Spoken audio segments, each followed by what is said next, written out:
Outes van de celebrar a 17ª edición da súa carreira pedestre. Centos de corredores participaron nunha cita na que Ana Martínez e Carlos Lorenzo foron os protagonistas do podio. Outes converteuse este domingo no epicentro do deporte coa celebración da súa tradicional carreira pedestre. A competición arrancou ás 10 da mañá na Praza de Galicia, punto de saída e chegada das diferentes probas.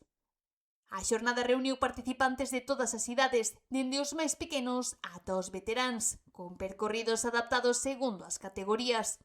Ademais da carreira principal de 10 km, houbo tamén trazados máis curtos e unha mini olimpiada infantil.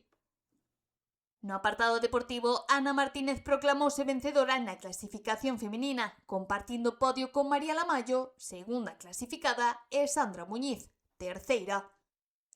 Na categoría masculina, Carlos Lorenzo fíxose coa vitoria por diante de Pablo López e Fernando Vázquez. Dende o Concello de Outes destacaron a gran acollida da carreira e agradeceron a colaboración do voluntariado, Protección Civil e dos clubs deportivos para que a proba se desenvolvese nas mellores condicións.